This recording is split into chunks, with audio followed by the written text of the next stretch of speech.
And you've been our first of a series, a whole new project where we are looking at unlocking the value for SMMEs, for individuals, so that the creation of ability, knowledge, can turn into wealth creation, even if it's just little ones all adding up together. Who knows, one of those little companies might be a big corporation one day. I'm Sharon Constançon. I am chairman of the South African Chamber of Commerce, and I welcome all of you from what I can see is a number of continents of this world who are joining us to understand, share, and probably feel uplifted as we learn about our resilience, about our characters as South Africans, as to how entrepreneurial we are in what we are achieving. And if it weren't for that, we probably would have gone proverbially over the cliff edge, as we all talk about getting to the edge and making sure we come scrambling back again. Ajay, I've known for a little while now. Ajay is what we would call in South African terms a serial entrepreneur. He loves getting out there, making things happen, doing introductions. Ajay Lalu actually started a company called Blacklight a while ago, which we're going to cover in a moment, and QHOP, which we'll also talk about in more detail, where being innovative and being resilient are probably the two most incredible strengths that he's needed to still be entrepreneurial today, given some of the challenges that he's been through. Please introduce yourself further, cover a little bit about yourself, and then maybe before I need to ask the first question, let's go on to the first area or question and just share with us some of the challenges that you have had in the Blacklight project specifically, talking about what it is, why, and how life could have been different had you not had to make some of the decisions you did. So Sharon, firstly, thanks very much for having me. And to all the participants in the webinar, thanks for showing up and coming to listen. I think so I'm a chartered accountant by profession, and our electricity's just come back, thank God. Load shedding is what you're suffering. Not anymore. For a moment, you're back online. So a chartered accountant by profession. I was involved in the struggle against apartheid, and I had many debates with Madiba at the turn of our democracy. One of my biggest inspirations and mentors was Dalla Omar, the first Minister of Justice in Madiba's cabinet. And, went on from there, qualified as a chartered accountant, articles at PricewaterhouseCoopers, or PwC as it's known today. And then, had a various kind of elements of my career, right? I think from a very early age, I realized that I was going to be an entrepreneur, right? I needed to be involved in creating opportunities and empowering others. And so I was party to drafting empowerment legislation in South Africa. Last year, President Ramaphosa appointed me to his BE Advisory Council. And, it's been a privilege to empower thousands, if not many millions of South Africans, right? Directly and indirectly through Blacklight and the kind of work we do with multinationals, large corporations, and so forth. But let me talk a bit about kind of our energy crisis, right? I mean, the load shedding that we're currently experiencing, I think, would have been possibly a thing of the, maybe not as bad as we're experiencing it today. One of the things that we embarked on probably about 7 or 8 years ago was to establish a solar manufacturing plant in East London, IDZ. We had everything pretty much done, site-specific designs, EIA process. We had a board paper which was going to the IDC for approval on a 3.5 billion rand project. And on the day that the board pack goes out to board members, Brian Molefe announces that Eskom won't be signing any more IPPs. And I'll never forget the conversation I had with the then CEO, Jeffrey Tsena, where Jeffrey asked me, what must we do? And I said, look, you have one opportunity to get board approval, right, on a 3.5 billion rand project. And if you get a no, and with the announcement which Brian Molefe had made on the day, it was highly unlikely that we would have had a successful approval from the IDC board, given that a substantial portion of our offtake agreements was in the IPPs. And so, one looks back at this and says, actually, in many respects, we were victims of, state capture and corruption. I think the energy crisis and so forth that we face as a country, I think a large component of that can be put at the feet of corruption and ineptitude to some extent, but also, poor practices of maintaining infrastructure and so on. And so I think that, there's some important lessons for us all to learn from what's happened in state capture and so forth. And I think we need to make sure that we have processes and policies that support transparency and accountability. And I think that as a country, and probably as a CA, it pains me that we don't have the necessary processes and technology to support the uprooting of corruption in government procurement, but also in society more broadly. So let me pause there and let's take the conversation forward. Thank you for that. I'm going to pick up on your very last point, because you threw it out sort of as a sort of an added part to your content, extremely valuable part. I was lecturing, doing a seminar for the Institute of Directors on innovation, leadership, and the importance and the value of innovation in leadership, and how we need that in the boardroom. And we always, when we think of innovation, we immediately think of tech. No, it's not AI. That's not innovation. That's one aspect of innovation. And one of the areas around innovation that we spoke about was sometimes it's about disrupting process. It's about changing process. It's about making process efficient. It's about engaging the teams into solutions that are being driven by the organization, the delivery of solutions. Innovation can, in a lot of places, just come from the people. But that innovation invariably doesn't come from the chairman. It comes from the people doing the work. It comes from the rock face, because they're the ones who can say, well, why must I walk around my desk left? If I walk around right, I can get there much quicker, kind of thing. They know the differences. So you made the point, and I'm sort of digressing a bit from specifically Ajay himself and entrepreneurialism, but you've said tech could be used to support uprooting corruption. So given that comment, South Africa's a major tech innovator. It has a major corruption aspect to deliver. You talked about transparency. Transparency is absolutely and utterly critical, but that's where technology and the blockchain is something we can use, because then there's only one version of the truth and it's 100% transparent.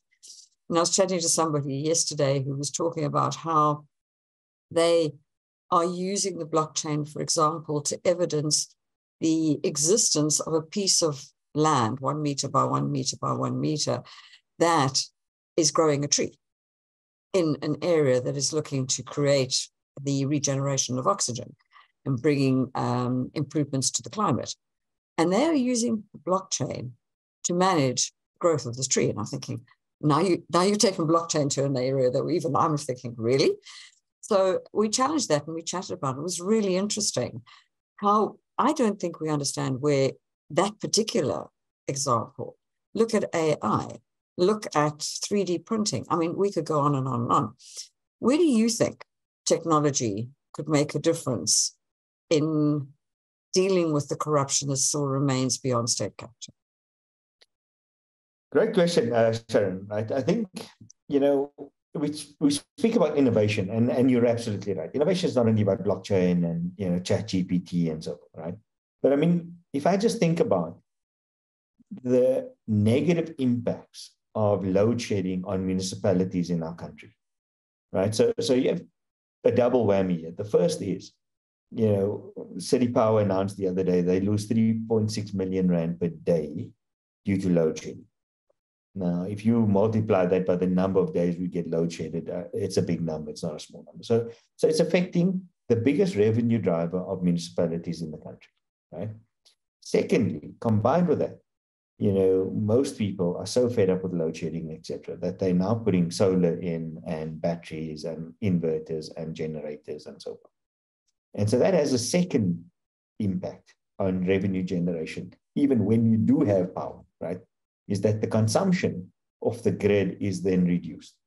So that puts in jeopardy the ability of municipalities to then, deliver on basic services.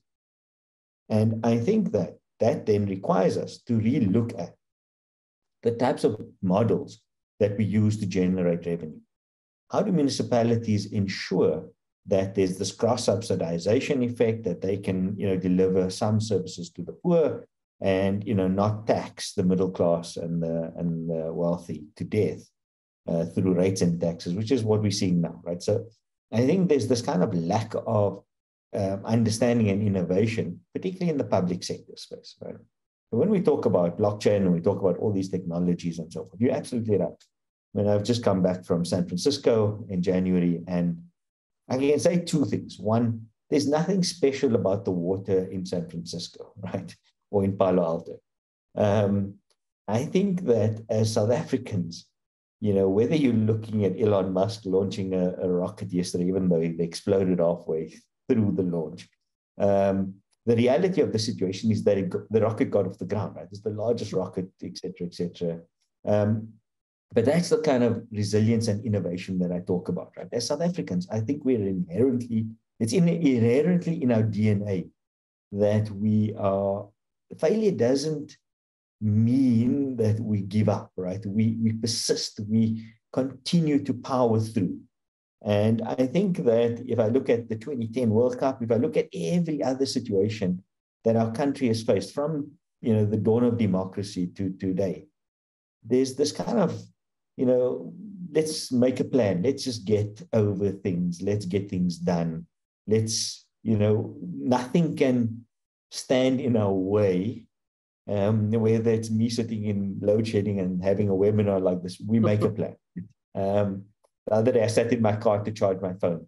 So there's always a will. Where there's a will, there's a way, right? And I think that's the beauty of, I think, being inherently South African. Secondly, that, when we talk about the kind of innovation and technology and how we use technology to uproot corruption and so forth, I think there's two aspects to this. The first aspect is that there's got to be a leadership that wants to enable technology and so forth, right? And having engaged with government and so forth recently, the Department of Communications and Digital Transformation, they are looking at, e-gov and, paperless government and so forth. Now, I take this with a pinch of salt and with a high degree of skepticism. But I think, if anything, if technology's taught us anything, that we have the ability to leapfrog the rest of the world. So if I look at mobile phone penetration, if I look at smartphone penetration, if I look at, mobile internet and, mobile wallets and so forth, there is no reason why, due to those examples, we can't leapfrog in business models, in all sorts of things, compared to the rest of the world. And that's why I said, desperation is the mother of all inventions. It really is. When you look at potholes and how we fix potholes, and you can take a photo and a geotags, and, so there's all these kind of ability for us to really solve practical problems that we face every day using technology. It requires leadership. And that's the part that I think is missing at the moment, is that we haven't spent enough time as leaders understanding what technology opportunities are available to us and how we enable technology to solve those problems, right? So that's the first kind of challenge. The second challenge around adoption of innovation is that, the most basic requirement for anything is two things, right? Three things possibly. One, we need to have electricity. We need to have energy. Without energy, the best technology and data centers, et cetera, are useless. Two, that we need to have skills, right? And I'm not talking about PhDs the world is moving to low code, no code. I can set up a website on Wix.com, takes me 5 minutes, and I have no coding experience whatsoever, right? So I think the world is heading in a very different direction, and that creates opportunities for people in townships and so forth to actually, take advantage. So as long as you can think logically and you can process logic, the tools to how you connect things is there. And then the third area is, we need to have the ability to, for big corporates in particular, to work with emerging enterprises. In South Africa, we have this culture of big is better and, concentration risk in our economy and so forth, across all industries, right? And I think if you look at the rest of the world, I was reading an interesting McKinsey report about a year ago. 60% of SMMEs in South Africa, so relative to it was 92%. So relative to the rest of the world, we have the same number of SMMEs. But those SMMEs only, create 58% of the jobs, whereas globally that's over 80%. So I think there's a mismatch in South Africa. There's a structural impediment as to why our SMMEs are not creating jobs. And part of this is labor regulations, which are too stringent, and bureaucratic red tape and so forth. And I think if we address some of that, I think we'll see some of that shift as well. You were talking about leadership, and I know there's a couple of mayors of regions in South Africa where the person has become very personally engaged, making a difference, a completer finisher type character, somebody who's got really engaged in their community, and how they have made a difference by entrepreneurially running that environment, using the youth to clean the streets, taking people who are out of work and helping to do some repairs. You look at the crisis post the KZN riots and how the communities were well led to make changes. So your point on leadership is it's not only in business, it can be in government, it can be within your community. And we saw in that social unrest period how leaders emerged in our social environments, in our communities, where the communities then actually came in and started to help one another, which is so rewarding to see. And this is something that South Africans could be really proud of. But you were talking about the what is the role of the bigger business, the role of government, and the role of the entrepreneur.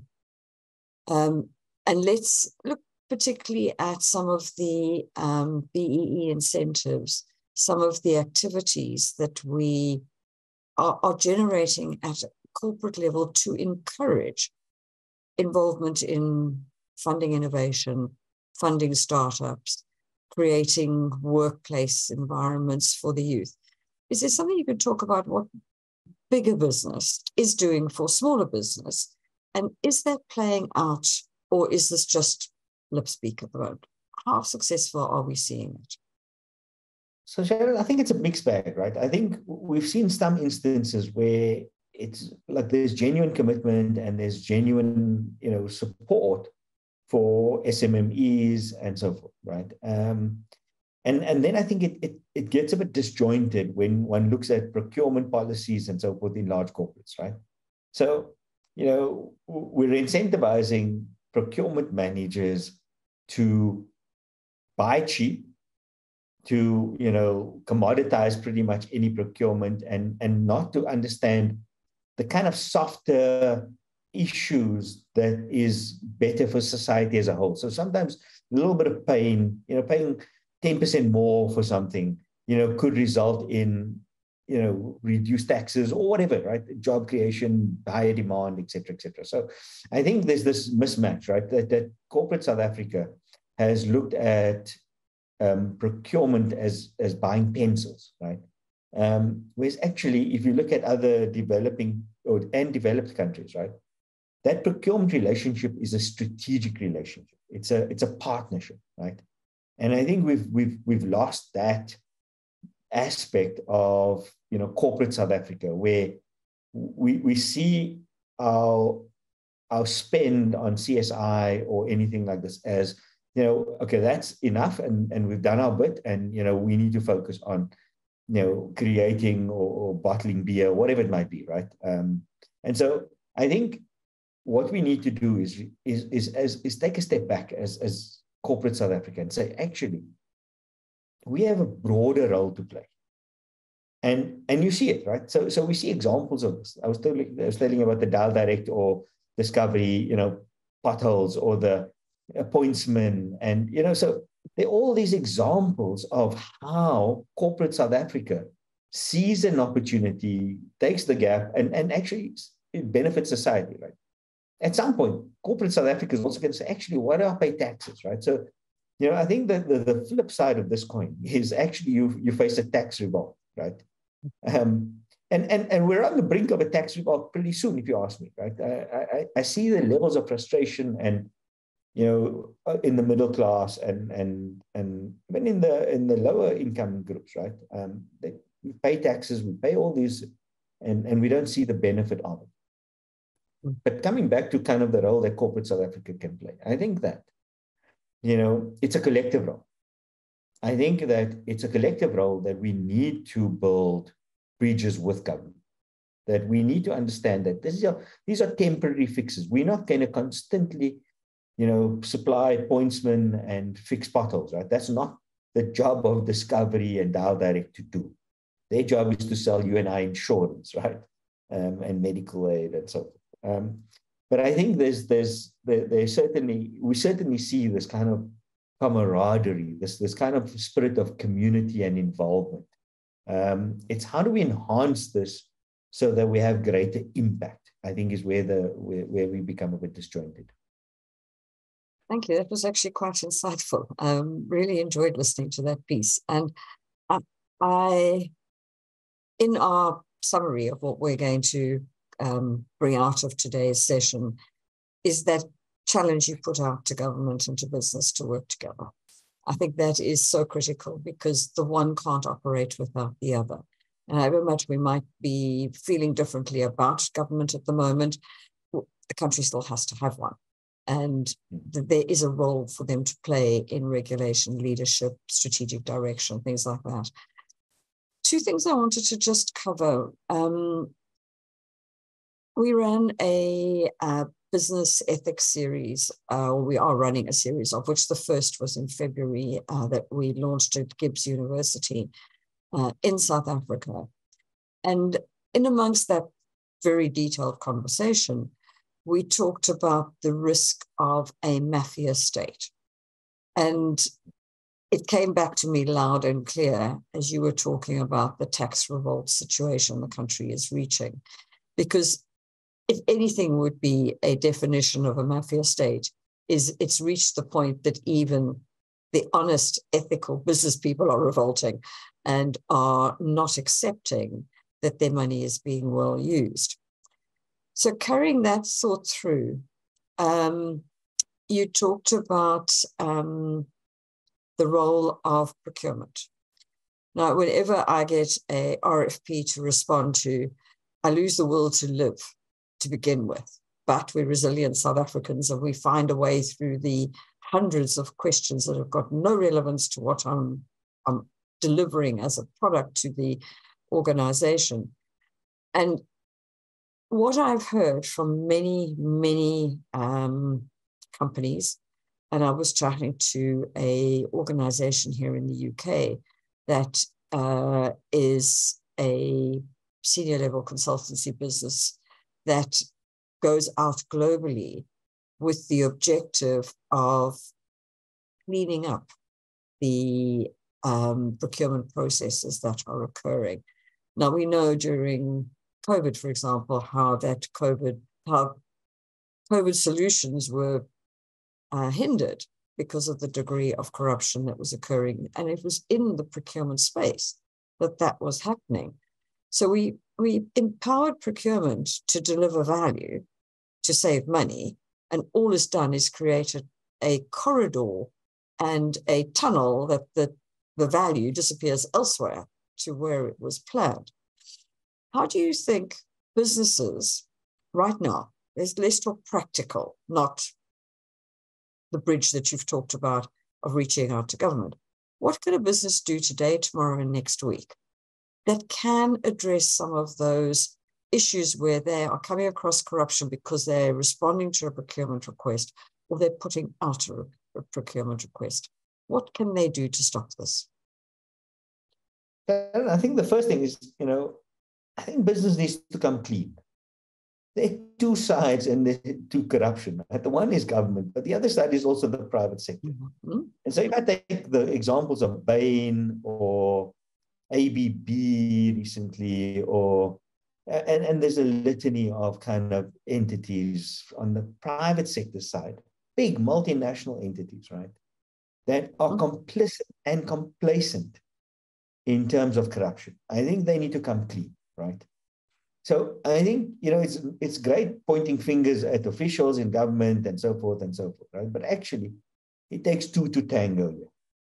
And so for me, I think we need to kind of go back to basic values around ethics, around, morals, and, it's not only about the quarterly results and the next reporting cycle and so forth, right? That actually business needs to accept it has a broader and greater responsibility to society as a whole.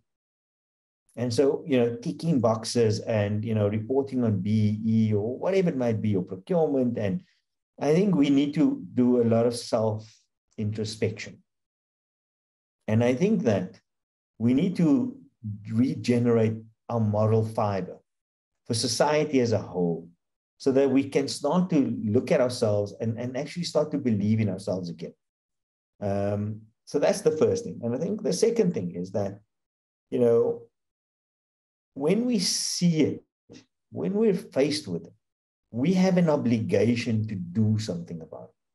Now, this is a bigger issue, right? Because, if I report corruption, I'm putting my life in danger, and we've seen the consequences in our society and so of whistleblowers. The second thing is that there's a lack of follow through and, accountability from state agencies that investigate simple things from crime to corruption, right? And so I think that's where government plays an important role. That if I see something and if I report it, I want to have the comfort that, one, I'm not in danger. Two, that something gets done about it, and that there's some accountability, some level of accountability to those that are involved in those corrupt activities or crime, right? So, and that's where I think we just fail miserably, right? Like, I report crime to a police station, and actually I don't want to do it anymore. I only do it because I want a case number so I can claim from my insurance company, right? Because I know nobody is going to lift a finger to do anything about it. And then I justify it by saying, actually, it's a petty crime. They've got murders and so forth. But actually, if I look at the rate at which we solve murders, I can't see the outcomes of any of this, right? So I do think there's a fundamental problem in how the state agencies that are meant to enforce the law are capacitated and are able to actually deliver on their mandate. So that in itself is coming back to our government requirements. If we, just going back to procurement for a moment, and we were looking at our own businesses, and we said, okay, if I leave my procurement process as is, and let's make an assumption, my procurement process is not corrupt. Okay, let's assume my procurement process in my company is trying its best to save me money.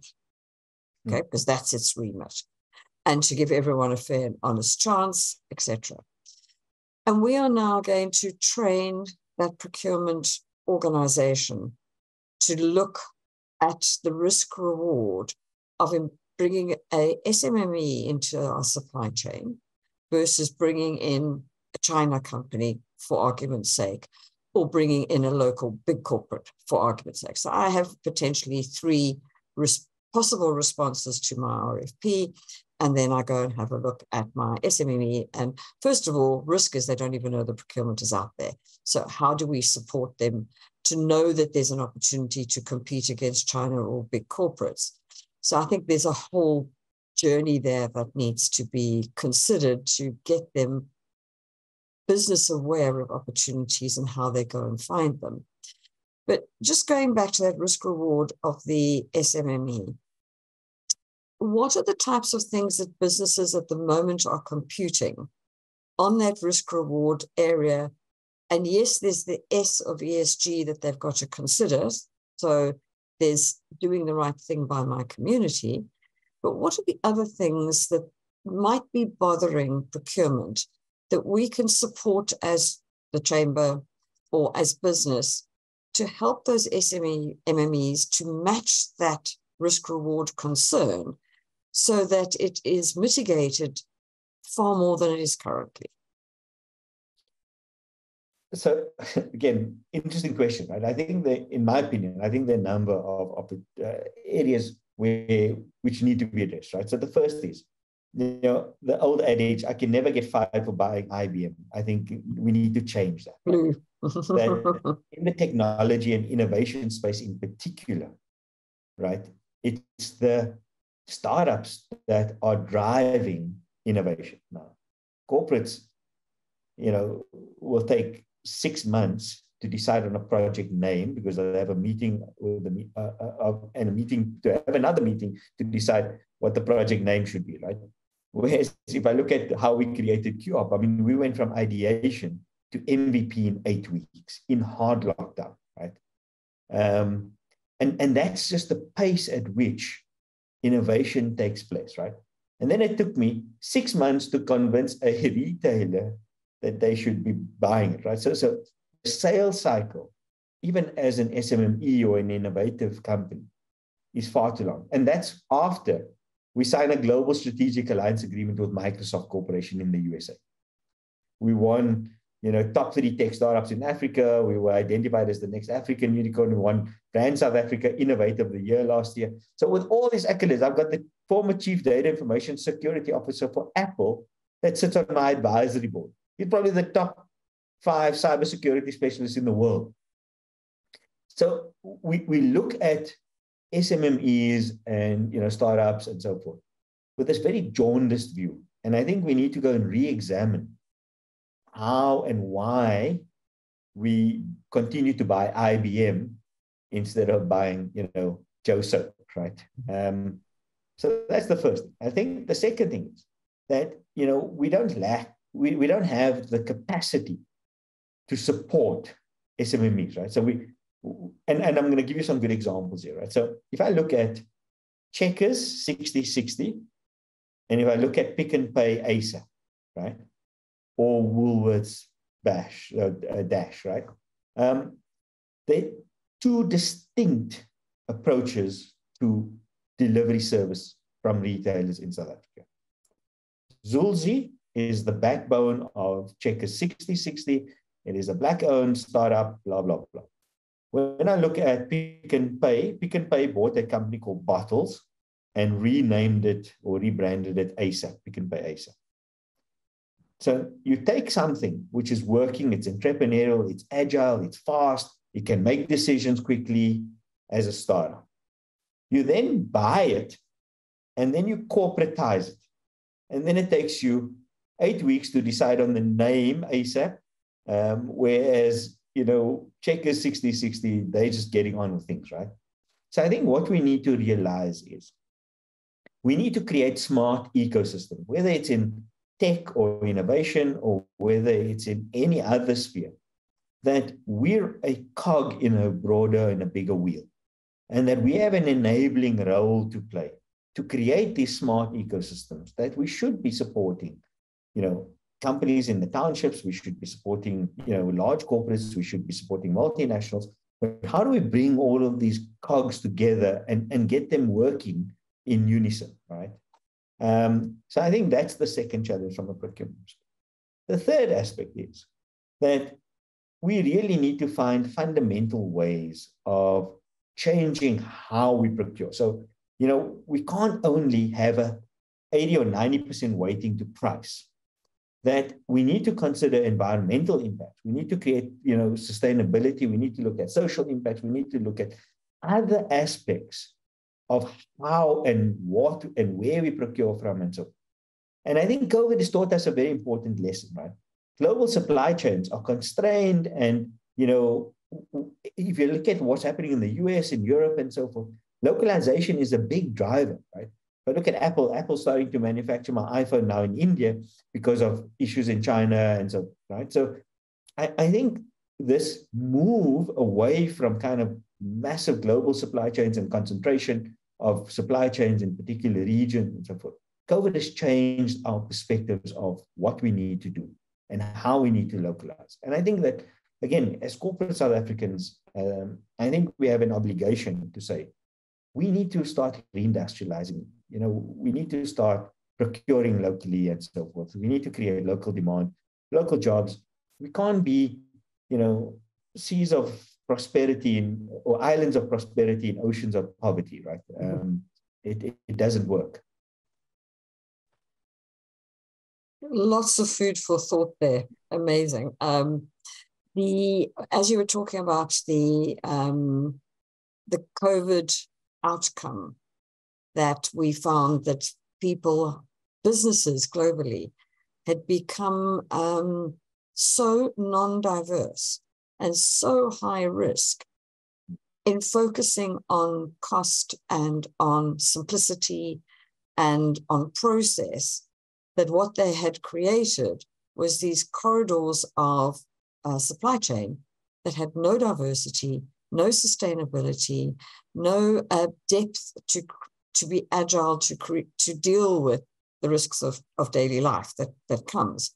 And we saw that even before COVID, where a lot of organizations had gone for the cheap and nasty, because that was the spreadsheet that was driving their business decisions, to then find out that they have breached child labor, they've breached legal requirements, they've breached sanctions, they've put all their eggs into one basket, they operate in a factory where the competitor's product is intermingled with theirs and they don't even know. All sorts of business practices that boards, management, people in the supply chain hadn't all looked at the big picture. They'd lost that big picture at that moment, and therefore the risks that they were getting to, which is obviously massive. But coming back to our point around wealth creation, and just looking back at your QHOP business, give us some of the learnings, the innovation, the ability that you have created as wealth for many individuals. How would you encapsulate that into a lesson to somebody listening today who says, I can do that too? Sure. There's so many, that's such a loaded question, right? There's so many elements that I want to talk about. I think the first thing is, just go out and do it, right? I mean, the one thing I've learned is we've been told it will never work. We've been told it will, nobody's going to buy it, nobody's going to fund it. And, we've raised $500,000. We're about to close a $1.2 million seed round. We've been told, you can't get the skills, etc. And yet I've come back from the US and Silicon Valley and Dubai, GITEX last year. What have we seen is two things. One, I think if you believe in something, solve a real problem first, right? So the first thing is identify a real problem. It must be relevant. Yeah. The second thing is, the fancy, sexy things don't solve real problems, right? They're cool, but very little of that actually translates into broad adoption or mass use, right? So, I mean, QUp literally came about me standing in the shower one morning and thinking about what are the things that I hate about shopping.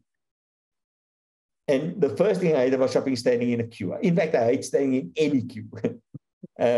So firstly, what causes the problem? And then how do I use technology to solve that problem, right? And so that's how innovation comes about. The most simple problems have the biggest adoption and highest values and so associated, right? And so if you take, in Nigeria, people couldn't transact with SMME, so we created mobile wallets, and and that's what drives innovation. That's why we're seeing so many unicorns coming out of Nigeria and so, right? So I'm saying that for me, just in all the challenges that we have as a country, every challenge is equal to an opportunity that requires somebody to take some action to understand what causes the problem and to find a solution to that problem. And so that's the kind of first message that I want to leave or inspire people. The second is ask for help. We beg, borrow, and maybe didn't steal, but moments where we became close, believe me. But literally, you just ask for help, right? I mean, the more we ask for help, the more we realize that people are actually willing to help. And if they can't help you, they'll tell you they can't help you, right? So don't be afraid to kind of reach out to people like Rick Olof, who was Steve Jobs' personal data fixer, right?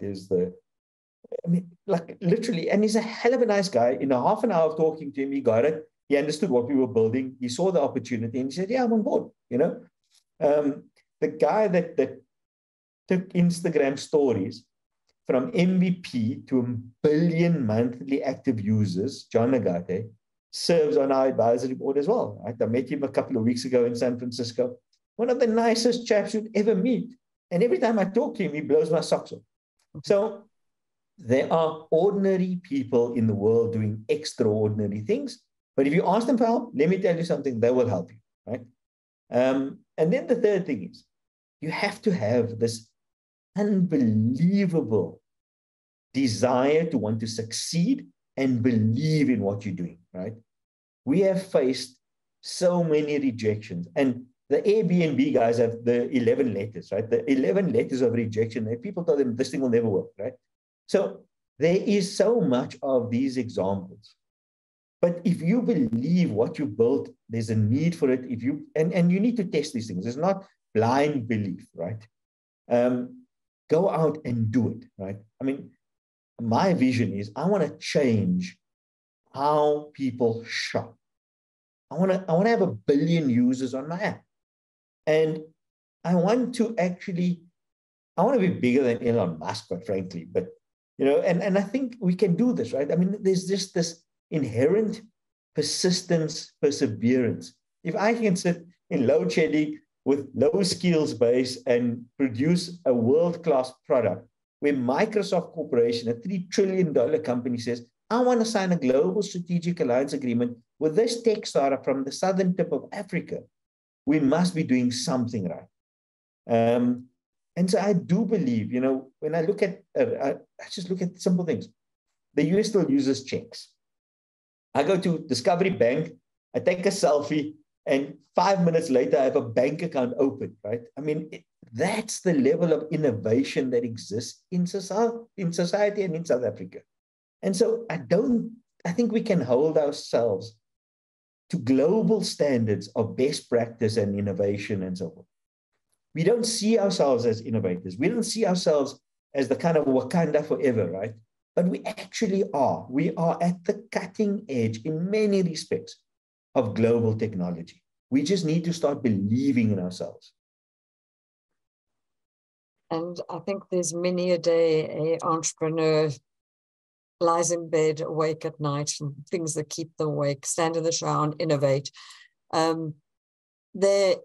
Somebody was saying yesterday, being an entrepreneur is one of the loneliest things, because you honestly think the world is against you, especially in those early stages where what you're doing is needed, but you are the first to do it.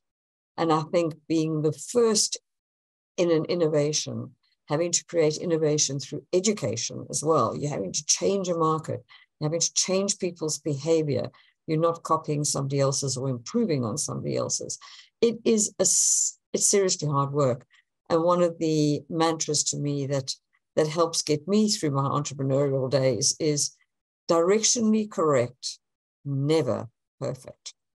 Because by the time I'm directionally correct 2 steps, where perfection was is moved. So I'm never going to get perfect. So if I keep going in the right direction, I have a better chance of achieving an outcome because I'm progressing.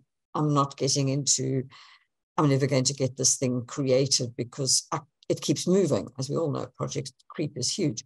So looking at QHop for a moment, and you've got getting a seeding round, what are you actually going to be delivering to all of us who are never going to queue again? Please tell me, what are we expecting, our behavior that we've got to accept that you're going to put upon us? So again, a couple of aspects here. So the first thing I want to say, right, is we're about to open up the first fully autonomous retail store in Africa. No cashiers, cashierless, right? Mm-hmm. Secondly, that 100% of what we build is South African tech, right? So the hardware, the software, the algorithms, the AI, pretty much everything that we build, 100% South Africa. The third aspect of this is that, I want to say something about retail shopping today, right? There's nothing quick, contactless, or hyper-personalized about retail shopping anywhere in the world today, right? And so we become so accustomed to shopping online and getting recommendations and seeing people's reviews of that product and so on. When I walk into a physical store, my experience is the antithesis of my digital experience, right? And so what we're trying to do is actually bring a digital experience into a physical store environment. So contrary to popular belief, supermarket shopping and brick and mortar shopping is not going away anytime soon. And I still want to, humans are, at the end of the day, are social beings, right? We still want to go to the mall, have coffee or have lunch, and then go and do my grocery shopping or my clothes shopping or whatever. So I don't think that's going to change anytime soon. Maybe if we fly to Mars, it may change there. But I think while we're on Earth, it's going to be the same. So what we want to do is, when you walk into a store, scan the barcodes of items you want to buy. As you in a mobile app on your phone, right? As you scan the barcodes, I look at you, your shopping behavior, what you're buying, when you're buying it, what time of day you shop, what items do you buy most frequently with that item, what pack size you buy. I look at all of this data about your shopping behavior. And then I give you a hyper-personalized promotion. So I'll know, Sharon, you need bread and milk before you know when you need bread and milk, right? And that's just an algorithm that learns constantly. And we know your shopping behavior across multiple retailers, right? So that gives us the ability to predict what you're going to need, when you're going to need it, and then give you a promotion based on what you buy, rather than all 30 to 40-year-old males, living in Cape Town buy this and with that, right? I think the segmental kind of marketing and spray and pray advertising, I think those days are over, right? And so we bring hyper-personalization to you at the point of decision-making in the aisle, as opposed to before you enter the store, after you leave the store. The second thing is, it's digital payments, right? So I hate touching the keypad that a million other people have used when I swipe my card, or these days I tap, right? But still, it asks you for a PIN, etc. I hate that, right? I'd rather pay with my own mobile phone, not having to touch anything. And so I'm a bit of a germaphobe. And then the third thing is, it's just the convenience, right? I have the ability to get information on that product, see, what other people buy most frequently while I'm in the aisle. So I think, and then also the interesting element that we're adding to it. Imagine being able to scan a product and I can tell you what the ESG index of that product is. Imagine being able to tell you what the CO2 emissions of your basket is before you check out, right? So that's now starting to change customer behavior using an environmental or sustainability lens. And for the first time, we're going to empower consumers with information about that specific product. So we've got over 2 million products already that we can tell you what the ESG index, child labor practices, water stewardship, diversity and inclusion, and so forth. Wow.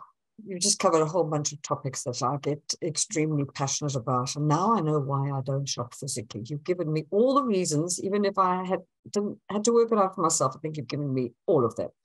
And it is because it is a very time-consuming, very manual process. But from some of the messages that we've got on the chat, there's a very strong message to you for your entrepreneurialism, for sharing some of these ideas with us, and to the success of QHOP has also been mentioned.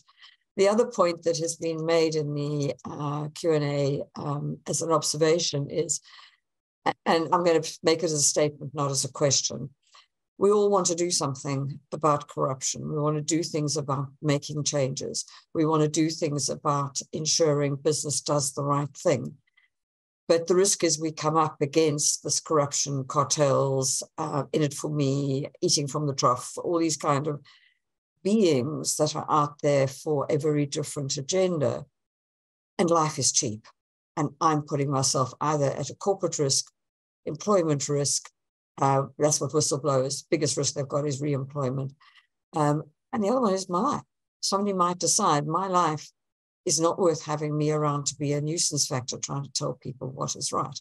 So there's some very strong, compelling messages coming from the audience around what is it that we can do within that risk framework that exists to ourselves. So given that statement, we've got all of 2 minutes. What's your closing thoughts? You know, having fought a struggle against apartheid, the conviction to do the right thing in the face of severe repression has taught me one thing, that at the end of the day, our values determine who we are. And if we're not true to our values, no matter how hard it is, no matter how difficult it is, no matter how much risk we face, I think we all have an obligation for the future of South Africa, for the future of generations to come, that we do the right thing, that we constantly remind ourselves about what are our values at an individual level. Because if we start collectively saying, we're good South Africans, and I think the vast majority of South Africans are good, inherently, that the majority need to stand up and be counted. Thank you. And I think a few mayors in certain metropoles have shown us that if you do stand up and you do it with humility for the right reason, for the people, and not for your pocket, and not for your prestige, and not for your fame, you're doing it for the people, it does make change. Change does occur. We have seen it. And in the business ethics seminar that we had back in February, one of the things as a chamber we put forward is, if every single one of us do one thing to support mitigating corruption, undermining corruption, doing the right thing, that collective energy will make a difference, whether it's to your employer, to your customer, to your internal stakeholder. There are so many people that will start to benefit from your immediate efforts to do something different. And then we get a cycle that's going that way instead of that way. And that cycle can then be supported.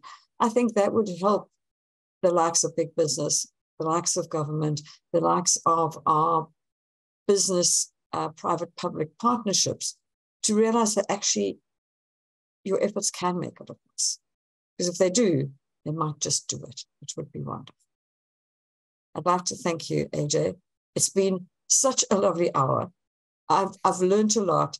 And as I said at the beginning, I hoped we would all feel energized and more hopeful and more positive about going out and doing and making a difference and being entrepreneurs. You exceeded that. You blew me away. You really, really gave us such a wonderful insight into resilience, hope, belief, values. I'd like to thank you. You've been absolutely amazing. And you've been our first of a series that Adrian Hall, who you know well and has spoken to you many times, who has spearheaded this new project of the Chambers. She worked with our Global Citizen one last year. This one, she's creating a whole new project where we are looking at unlocking the value for SMMEs, for individuals, so that the creation of ability, knowledge, can turn into wealth creation, even if it's just little ones all adding up together. Who knows, one of those little companies might be a big corporation one day. And Ajay, thank you very much to those who've attended today. Thank you very much. Really is hugely appreciated. Thanks a lot, everyone. Cheers. Bye. Bye.